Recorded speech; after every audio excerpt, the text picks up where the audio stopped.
recebendo aqui o André Pagelli, atleta e é árbitro da Federação Internacional de Fisiculturismo. Essa categoria que a gente mostrou, que categoria essas pessoas, esses atletas chegam a que peso, por exemplo? Oi, olá, tudo bem?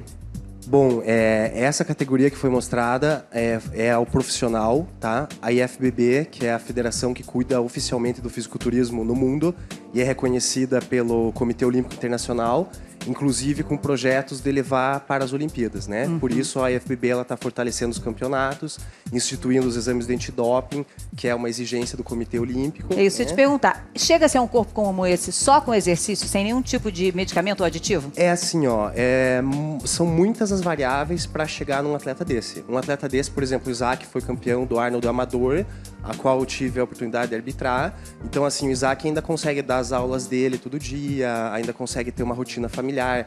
Esses atletas, principalmente os que passam de 110, 120 quilos, eles já precisam dormir cerca de 12, 14, até 16 horas por dia.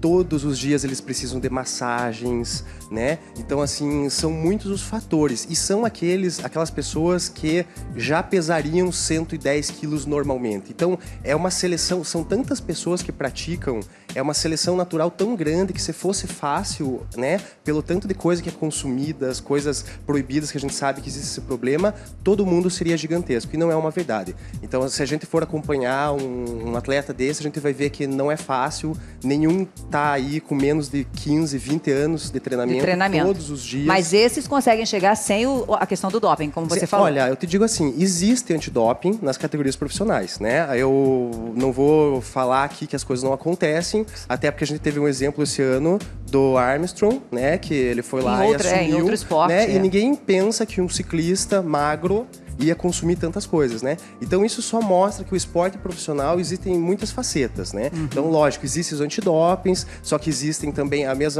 no mesmo passo que as técnicas antidoping evoluem, as maneiras de mascarar o doping também evoluem, né? Mas o que acontece? Então, assim, passou no exame, nós, árbitros, nós vamos olhar como que esse atleta ele chega nesse dia da competição. Por exemplo, uma pessoa assim como o Laí, o Gustavo, né? Eu pratico isso aí. Eu queria saber em quanto tempo, se ele quisesse se dedicar ao fisiculturismo... É porque eu não quero. Pois é, se você quisesse, em quanto tempo ele estaria? Semanas, olha, duas. a nível competitivo, é difícil. É que assim, a IFBB Amador... Ele olhou pra você com Já que eu fico em pé, você fica meu braço de grilo, olha. Ó, primeiro deixa eu desmistificar uma coisa, né? Fisiculturismo, hoje em dia, a gente não trabalha só com monstros, né?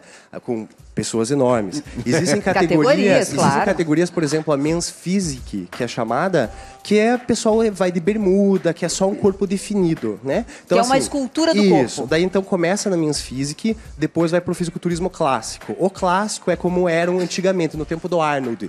Grandes, mas ainda principalmente em membros inferiores, não era aquelas pernas trabalhadas, né? Então é o Eugênio Sandown, é o pessoal que começou lá atrás. Então esse é o clássico. E aí depois a gente tem o sênior, que são essas máquinas humanas realmente. Como ele disse ali, na verdade a pessoa vai querendo um pouco mais, né? Ela atinge um determinado padrão e aí ela vai almejando um outro. Sim, né? Veja, a pessoa que vai para esse lado, geralmente ela tem alguma questão relacionada à autoestima, isso é uma verdade, né? Eu mesmo comecei a treinar porque era muito magrelo, meu pai não tinha cultura do futebol, acabei me achando numa academia e comecei a ser mais respeitado por isso. No início você quer aquela coisa de ser respeitado, talvez atrair o sexo oposto, mas com o tempo você vai pegando essa paixão e a pessoa vê que, poxa, eu não vou lá tirar a camisa na frente do parque, ficar me mostrando, eu vou aonde as pessoas vão pagar para fazer isso. De competição então mesmo. Pagar para ver isso. Então é igual fazer o racha na rua e no autódromo. Tem toda a diferença.